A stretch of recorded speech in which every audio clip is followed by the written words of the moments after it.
Ndabasuhuje mwe mudukurikira kuri YouTube channel Ijuru Ntirikorerwa TV, nabo tubana kuri WhatsApp group Ijuru Ntirikorerwa, aho muherereye hose ku isi yose. Ndabasuhuje amahoro y'Imana ahebuje ayo navuga, ahebuje yewe nayo nabasabira, nayo nabifuriza, ahebuje ndetse namwe nayo mutekereza, akomeze gutwarira mu mitima yanyu ku bwa Yesu Kristo.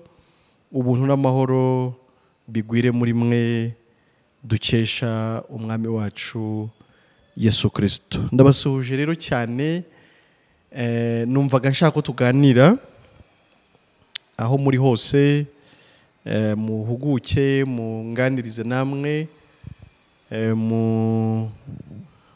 mumbwire uko mwakira ibiganiro byacu, ibiganiro by'ubutumwa bwiza Imana igenda ishyira ku mitima yacu. Wowe byakira ute? Ese bikubaka gute? Hari abatwandikira comments kuri YouTube, ariko mujye munatwandikira no kuri WhatsApp. Nimero zacu tuba twazitanze za WhatsApp, ndazisubiramo ni 07844257. waba uri hanze ugashyiraho kode z'u Rwanda plus cyangwa se guteranya 250 7844257. Mujye mutwandikira mutubwire ingaruka z'ubutumwa bwiza mu buzima bwanyu. Mutubwire mbere yo kwizera Yesu, mbere yo kumva ubutumwa bwiza bw'ubuntu bw'Imana ko mwari mumeze, ese bumaze kubageraho bwabahinduyeho iki, mumeze mute kuri ubu ngubu? Ibyo nibyo bitangaza bikomeye Imana iri gukora ku isi yose biciye mu ijambo ry'ubutumwa bwiza. Tuba dusaba Imana kugira ngo tugwirize imbaraga n'ubwenge, dukomeze no kuvuga ubutumwa bwiza mu zindi ndimi zumvwa n'abantu benshi, kubera ko tugenda tubona umusaruro w'ubutumwa bwiza, ari umusaruro ntagereranwa, n'umusaruro ukomeye cyane ku buryo twifuza ko ugera kuri benshi, nabo bagafatikanya natwe gushimira Imana ku bwa Yesu Kristo. Hari ijambo rito cyane, n'umurongo umwe uri mu rwandiko Paulo yandikiye Abifilipi mu gice cya 4 umurongo wa 4, rivuga ngo mujye mwishimira mu mwami wacu iminsi yose. Yewe nongeye kubivuga nti mwishime. Amina. Mujye mwishimira mu mwami wacu iminsi yose. Yemwe nongeye kubivuga nti mwishime. Amina. Hari abantu bajye bambaza, mbonereho kubasuhuza, atari ko buri gihe uba wishimye ubuseka, ariko se ubiterwa n'iki? Ijambo niko rimbwira, nanjye rirambwira ngo nishimire mu mwami iminsi yose, ndetse ngo nongere nishime, ku buryo nta kundi byagenda. Ndetse hepfo bakomeza bavuga ngo ineza yacu imenywe n'abantu bose, umwami wacu ari bugufi. Twishime kandi iyo neza imenywe n'abantu bose. Hari neza twagiriwe muri Kristo Yesu, natwe dukomeza kugeza ku batuye isi bose biciye mu iri jambo dutambutsa, ariko kandi tunakwiye kugirira n'abantu neza no mu byo tubakorera umunsi ku munsi. Ndetse reka mvuge ko ni twebwe nyine n'ubundi, ahubwo twe twagiriwe ubuntu, twe twahereye ubuntu, dukwiye gutangira ubundi, mbese abantu bakatuboneraho imigisha y'uburyo butari bumwe, kubera ko ibyo Imana yadukoreye birarenze cyane. Natwe dukwiye kugarukana amashimwe ku Mana, mbese n'abantu bakamenya ko Imana yaduhaye ijuru, ko Imana yatugiriye neza, noneho tukabagezaho natwe ibyiza byose Imana ikomeza kugenda iduhereza, byaba ari ijambo ry'ubutumwa bwiza ndetse n'ibifatika twaba dufite byagirira abandi umumaro, mu by'ukuri tukabibahereza. Ubwo rero birakwiye umuntu wese wakijijwe, biradukwiye muvandimwe, biragukwiye nawe aho uri hose, niba warakijijwe n'ubuntu bw'Imana, niba waramenye ko ijuru ari uhereye ubuntu, niba waramenye ko utazarimbuka, niba waramenye ko Imana yakwemeye, niba waramenye ko uri umurago w'ijuru ku bwa Yesu Kristo, biragukwiye ko uhora wishimye. Biragukwiye ko ibyo bintu bigubera igitsikamutima, bikakwibagiza ibyago, bikakwibagiza imibabaro, bikakwibagiza amakuba, bikakwibagiza ibyo unyuramo byose umunsi ku munsi, cyane ko ndabizi ko ibitugora ari byinshi.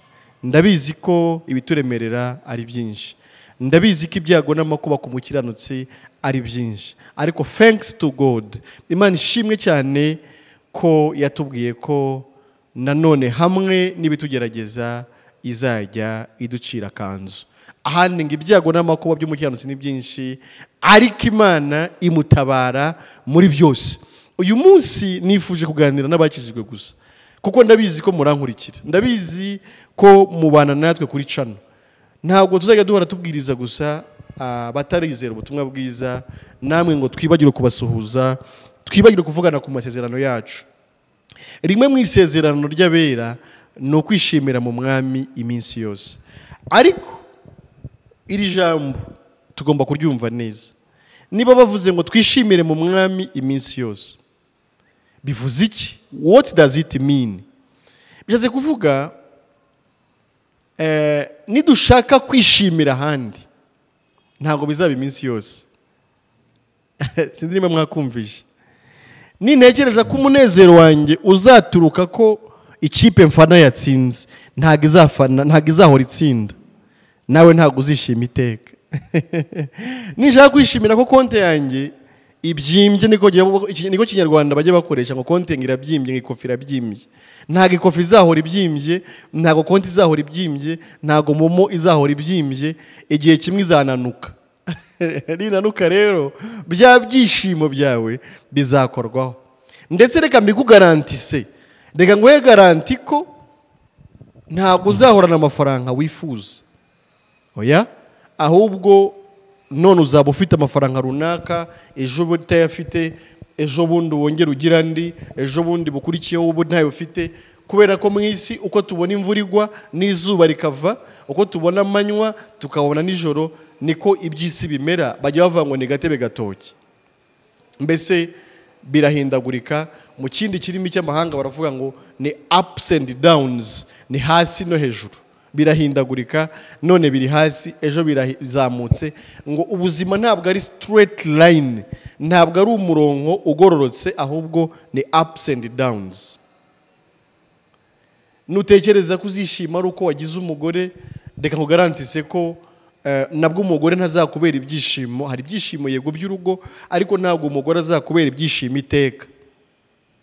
Oya, wa musore we utarashaka, wakijijwe, umukiranutsi, uvuga uti noneho ibibazo mfite, ibyishimo ndafite, nzabigira umunsi nazanye umugore, nibwo nzahora nishimye. Oya, reka Yesu akubera ibyishimo. Jya utekereza ko utazarimo, jya utekereza ko hari benshi batazi ibyo bintu, jya utekereza ko nawe kera utarabimenya uburyo wari umeze. Wongere wishime, wongere wumve ko ufite impamvu.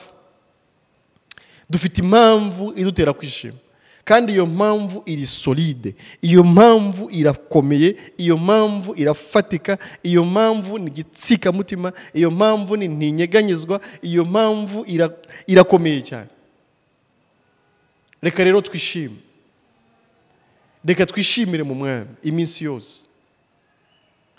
Erega yaradukijije, erega yaradutabaye, erega yaratwibutse, erega yaraduteturuye, erega yadukuye ku cyavu, erega yatwicazanyije n'ibikomangoma mu ijuru. Kubera ko yaratuzamuye atwicaranya n'Imana iburyo bwayo turi muri we, kugira ngo twumve agaciro dufite mu Mana, twumve icyubahiro dufite mu Mana. Hari utekereza ngo ninjya kuba mu gihugu cy'amahanga ho akazi karaboneka, amafaranga araboneka, ibibazo ni bike, ningerayo umunezero wanjye uzaba mwinshi, nzabaho neza, nzagubwa neza. Reka tukubwire ngo muri iyi si ntaho tuzakirira.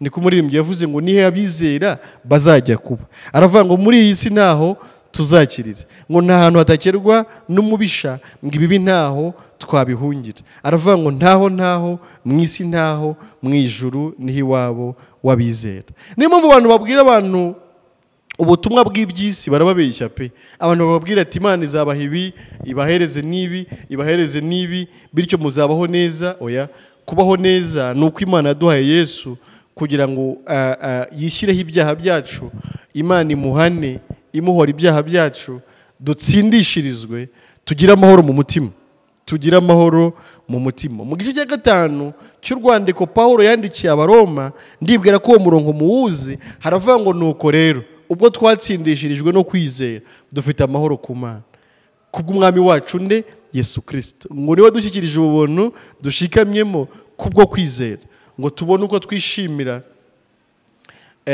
ibyiringiro byo kuzabona ubwiza bw'Imana. Imana yacu ishimwe cyane kandi ihimbazwe.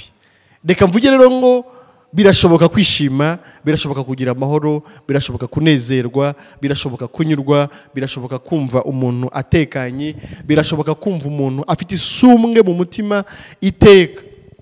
Niba hari n'ibitagenze, ibuka ko hari icyagenze, ibuka ko hari icyakozwe kirakoreka, ibuka ko hari icyashobotse. Icyashobotse nuko abaye umwana w'Imana, icyashobotse nuko abaye igikomangoma, icyashobotse nuko abaye umwami n'umutambyi, icyashobotse nuko wakuwe mu byaha, icyashobotse nuko wagizwe umukiranutsi, icyashobotse nuko wahindutse uwera, icyashobotse nuko wabaye umuraganwa na Kristo, icyashobotse nuko nta rubanza ufite ku Mana, icyashobotse nuko nta teka uzacirwaho, icyashobotse nuko Imana gukunze kera cyane ubundi gatanga Yesu kugira ngo apfire ibyaha byawe, maze nubyizera ube mu isi warababariwe, waratsindishirijwe, uguwe neza, utekanye, uri amahoro. Ibyo mu isi ntabwo biramba, ibyo mu isi ni by'akanya gatoya, ntibikagukange. Niba byanze ba mahoro, nibikunda kandi shima Imana, ariko nibinanga utekane, kubera ko ntago ari ubuzima bw'abera bushingiye. Hano duhari igihe gitoya, nyamara muri Kristo dufite ubuzima bw'iteka ryose. Imana yashimwe cyane. Imana yaraduhishe, Imana yadushyize ahantu mu ibanga, Imana yadushyize ahantu hatagerwa n'ibyago, Imana yadushyize ahantu hatagerwa n'umubisha, Imana yadushyize ahantu muri, ariko ntago mvuga ahantu mu isi, ndavuga muri yo, ahantu umuntu yatekana bigakunda, ahantu umuntu yakwizera ko ibintu afite birinzwe, ko bikomeye, ko ari amasezerano y'Imana idakuka. Yahanze imisozi, yashyizeho ibibaya, yaremye inyamaswa, ishyiraho ukwezi, ishyiraho izuba. Imana itabeshya, Imana ikomeye, isumba byose. Hari ibintu yavuze ku bakiranutsi. Ibyo nibyo masezerano yacu, nibyo dukwiye kwishimiramo iminsi yose, nibyo dukwiye gutekaniramo iminsi yose. Ntitugigereranye n'abiki gihe, ntitwigereranye n'abisi bafite irari ry'ahangaha gusa, batazi ko nyuma y'ubuzima hari ubundi buzima, badafite ibyiringiro by'ibizaba. Ariko Imana ishimwe ko twebwe twahawe ibyiringiro byo kubaho neza hano muri Kristo, ariko tukazabaho iteka muri we, tutagipfa ukundi, tutakibabara, tutakirwara, tudakena, tudasonza, ahubwo twuzuriye muri we mu buryo bw'iteka ryose. Ibyo ni ibyiringiro by'abera, ni ibyiringiro by'abakiranutsi, ni ibyiringiro by'abana b'Imana. Ahandi hose twashyira imitima, ahandi ijambo riravuga ngo ugushikamijeho umutima uzamurinda abe amahoro masa, kubera ko akwiringiye. Dushikamize umutima ku Mana, dushikamize umutima ku byiringiro bishyitse byuzuye biri muri Kristo Yesu. Ahandi ijambo riravuga ngo mbonye ko imibabaro y'iki gihe itagereranwa n'ubwiza buzahishuka ubwo umwami wacu Yesu Kristo azabahishuwe aje gutwara itorero rye. N'imibabaro yabaho rero twihangane, ntabwo iyo mibabaro yagereranwa n'ubwiza tubikiwe muri Kristo Yesu. Yohana bivuga, aravuga ngo bakundwa, ubu turi abana b'Imana, kandi uko tuzasa ntabwo kwari kwerekanwa. Aravuga ngo cyakora icyo nzi cyo bavandimwe bakundwa, nanjye icyo nzi cyo nuko uko azaza asa nanjye ariko nzasa, niko nawe uzasa, niko uzamera. Uko Kristo ubwiza bwazamanukana, aje ku bicu, aje kureba abera, aje gutwara umugeni we, aje gutwara itorero, uko azaza asa natwe niko tuzasa. Ibyo bitubera ibyiringiro, bitubera ibyishimo, bitubera inkomezi, bitubera igitsikamutima, bitwibagiza imibabaro. Umuririmbyi w'108 yaravuze ngo ngende umukristo, ngo icyo ni ikintu gihumuriza umutima wanjye, ngo kikanyibagiza ibyago byose, nkumva nduhuwe n'umwami Yesu. Imana ishimwe cyane. Kuba umukristo ni ikintu gikomeye cyane. Ntabwo kuba umukristo ari izina, ntabwo kuba umukristo ari ukuyoboka groupe runaka yitirirwa Kristo. Kuba umukristo ni ukuba umwe na Kristo. Kuba umukristo ni ukumenya ngo napfanye nawe ubwo yapfiraga ibyaha byanjye, ariko nzukana nawe, agiye mu ijuru turajyana, angira uwera, angira umukiranutsi, ampresenta ku Mana nk'umuntu utagira icyaha. Ukamenya ngo muri Kristo ndamahoro, muri Kristo naremewe, muri Kristo nababariwe, muri Kristo nzabaho iteka ryose, muri Kristo nta rubanza mfite, muri Kristo ndi umwana w'Imana kandi mu buryo bw'iteka ryose. Uko niko kuba umukristo. Ibyo rero ni igitsikamutima. umuntu wumva azarimbuka, umuntu wumva afite ubwoba, nyabune ntabwo uraba umukristo. Umukristo ni umuntu wamaze kumenya ko nta rubanza agifite ku Mana, kandi abikesha Yesu. Ko Yesu yamukiranuye n'Imana, ko Yesu yatumye yemerwa ku Mana, ko Yesu yatumye atsindishirizwa, ko Yesu yamugize uwera, ko nta rubanza agifite, ko nta iteka zacirwaho, ko nta cyaha kibarwaho, ko mbese ko Imana yamwemeye kandi mu buryo bw'iteka ryose. Uwo niwe mukristo. Ibindi byose twakwita ubukristo mu by'ukuri ntabwo ari byo, nta n'ibyiringiro bitanga, nta mahoro bitanga, nta munezero bitanga ushyitse wuzuye. Ahubwo usanga abakristo n'ubundi, abitwa abakristo n'ubundi bashakira imibereho myiza n'aho ab'isi bayishakira. Nibyo hari ibyo tugomba guhuriraho bya hano, akazi, ibibazo, imvura, izuba, kubyara, gupfusha, kubura minerivare, kugira gute, ariko muri Kristo harimo ibanga, harimo ubwihisho, niwe tugomba kwihishamo. Muri mbere avuga ngo Yesu niwe nihishemo, ngo yambereye ubuhungiro, ngo nta byago byantera ubwoba, ngo yambereye ubuhungiro. Aravuga ngo umwami ni igitare gikomeye, gikomeye, gikomeye, yambereye ubuhungiro. Nanjye yambereye ubuhungiro ndabihamya, kuvaho namwizerera. Nabonye umuntu utabeshya, nabonye umuntu uvuga agasohoza, nabonye amahoro nasezeranijwe narayabonye, umunezero nasezeranijwe narayabonye. Abantu birirwa bavanga amasezerano ngo yanze gusohora, babitsa amakaye y'amasezerano. Ayo masezerano ntabwo yavuye ku Mana. Muri Kristo badusezeranije amahoro turayabona, ijambo ryadusezeranye umunezero twarawubonye, ryadusezeranije kunyurwa twarabibonye, ryadusezeranije kwishima iteka twarabibonye, ryadusezeranije ubugingo buhoraho muri Kristo turabufite, dufite ibyo byiringiro. Reka mvuge ngo amasezerano y'Imana yose muri Kristo nimo yego yayo iri.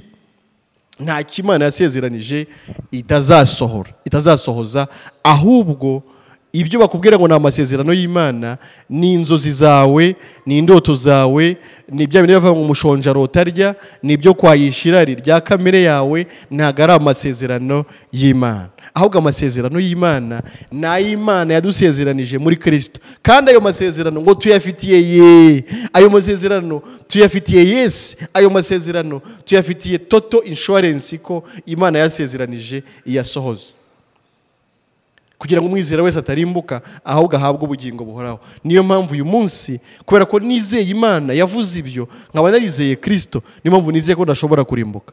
Nizeye ko Imana yambabariye kubera ko itajya, nizeye ko Imana yankuyeho urubanza kubera ko itajya. Urupfu rwa Yesu ni igihano cyanjye, bityo narahanwe muri we, ndamahoro rero nguwe neza, nzi neza ko iwacu ari mu ijuru. N'ibindi byose rero Imana yasezeranyije abana bayo burya bitugendaho.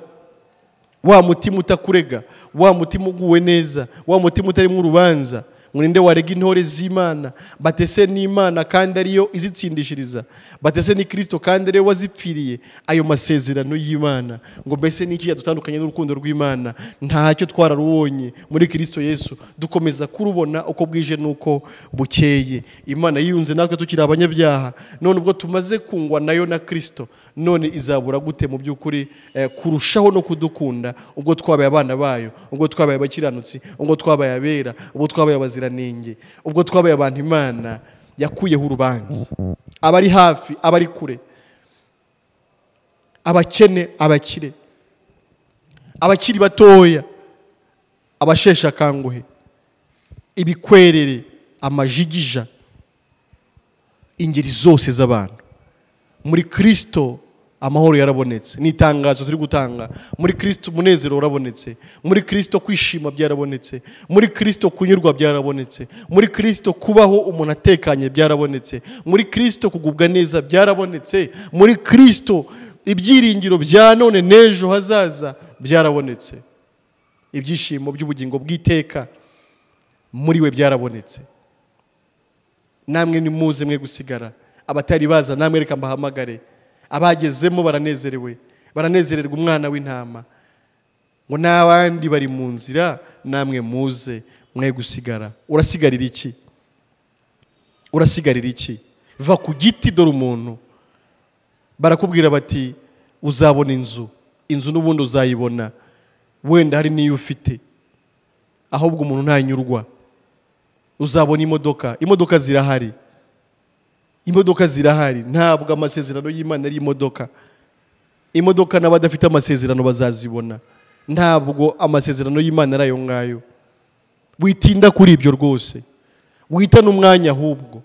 Uwo mwanya bari gutaba wicaye amasaha wumva ibyo bakubwira, wari kuba uri kwegeranya n'ayo mafaranga yo kuzagura iyo modoka. Nibwo buryo bwiza bwo kwishaka, nibwo buryo bwiza bwo kwitunga ukayitwara. Ngo uzabona perimi, bego kubeshya perimi baragenda bakiga gutwara imodoka, ukigira provisoire amategeko y'umuhanda, ukamenya uburyo umuhanda ukoreshwa, ukamenya ibyapa, ukamenya ibintu badepasa bate, aya matara ndangacyerekezo, ukamenya ibintu byose bakwigisha muri auto école. Nubimenya neza uzajye mu ishuri uzatsinda, uzajye mu kizami uzatsinda. Hari n'igihe bakubeshya ngo uzayibona ntunige kubera ko Imana yarabivuze, ahubwo ukayibura. Warangiza uvuga ngo Imana yarabeshye, oya, ahubwo barakubeshya abo bantu. Ariko perimi kuyishaka ni ugufata umwanya ugasoma neza ya mategeko batwigisha y'umuhanda kugira ngo uzamenye gukoresha umuhanda neza. Nicyo batangira icyo kizami n'ayo masomo, warangiza ukagenda ugakora, warangiza ugatsinda, ukagenda gushaka definitif, ukiga gutwara, ugatanga amafaranga bakakwigisha. Ibintu byose hano mu isi biba bifite inzira zagenwe bigomba kunyuramo. Ngo uzajya mu Bushinwa, ngo tubonye wurira indege, uzajyayo n'ubundi. Niba bikurimo ukumva niyo business ushaka gukora yo kujya gukura ibintu hanze ukabizana mu gihugu, inzira zirahari. Uzasobanuza ahubwo abahanga muri business bakwigira umushinga w'uburyo wajya mu Bushinwa kurangura, bahereye ku byo ufite, bahereye no ku bitekerezo byawe, ibyo utumbiriye imbere kugeraho no gukora. Bazakwereka inzira byanyuramo kugira ngo ujye mu Bushinwa, bakugira inama, ibigenda nibi, bitagenda nibi, ibyo warangura nibi, ibyo utarangura nibi, ukore business. Nta handi binyura, ntabwo ari maji, ntabwo ari maji ntibakakubeshye. Ni uguhaguruka ugakora, ukabaza amakuru, ukiyemforma, ukamenya. Kuvuga ngo uzajya hanze, nubwo hanze atari mu ijuru, kujya hanze bigira inzira binyuramo bitewe n'igihugu ushaka kujyamo. Hari abashinzwe gufasha abantu kuzuza ibyangombwa bibemerera kujya kuba mu mahanga, niba ugiye kwiga, niba ugiye gukora, bakanakugira inama y'inzira byanyuramo kugira ngo bigende neza. Ibindi ni ukutubeshya, ibindi ni ukutubeshya. Ntabwo ibyo ari byo bishishikaje Imana. Aho hanze naho hari ibibazo, aho hanze bararwara, aho hanze barakena, aho hanze barapfa. Muri Kristo niho dufite amahoro y'iteka ryose. Ibyo turabahamya babyo, turabahamya babyo, turabahamya babyo. Ngo mubanze mushake ubwami bw'Imana no gukiranuka kwayo, ibindi byose muzabyongererwa. Benda tabari kunkurikira bagenda bumva ibyo mvuga bihura n'ibigenda bibaho uko bwije nuko bukeye, bamaze kwizera Yesu. Ariko reka mbwira saving ya mbere. Saving ya mbere ni amafaranga watanga uko bwije nuko bukeye, uhereza abahanuzi, uhereza bakubwira ngo ugura ijuru, tanga ibimana izakujyane mu ijuru. Saving ya mbere nuko ayo mafaranga uyakoresha mu bigufitiye akamaro n'umuryango wawe n'abavandimwe. Iyo ni saving ya mbere. Ariko amafaranga atagira ingano, amafaranga atagira umubare, ngo nuvuga ngo ndayujuje, noneho umenye ngo rya juru ndaribonye kubera ko nyagezeho ayo nashakaga kugeraho.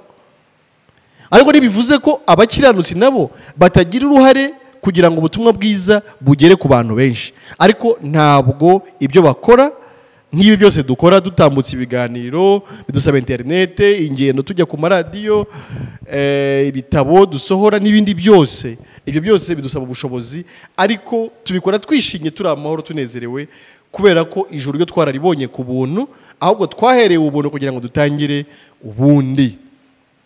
Niyo mpamvu umukiranutsi wese ahava akagera, ndabizi neza ko umunezero we nanone ukomeza kuba mwinshi uko akomeza kugira uruhare mu munezero w'abandi. Aho kantu mvuze mukumve. Ese wari wabona ugiriye umuntu neza ukabona arishimye?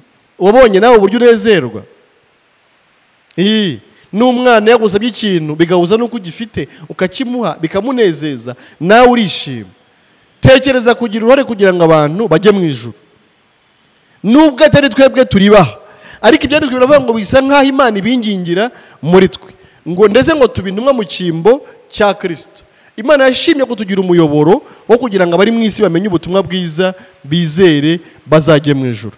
Tekereza wakwishima bingana iki uri kubona abantu bari kuza kuri Kristo, uri kubona abantu bari kwizera, uri kubona abantu bari kuririmba ko nabo bazajya mu ijuru, uri kubona abantu banezerewe bavuga ko baruhutse, ko batuye umutwaro w'ibyaha, ko bakize urupfu na kuzimu, ko ahubwo ibyiringiro byabo biri ku Mana iwabo wabera mu ijuru. Nawe gira uruhare kugira ngo undi muntu yishime, gira uruhare kugira ngo n'abandi banezerwe, gira uruhare kugira ngo n'abandi bagubwe neza, gira uruhare kugira ngo n'abandi mu by'ukuri bamenye ineza Imana yabagiriye muri Kristo Yesu.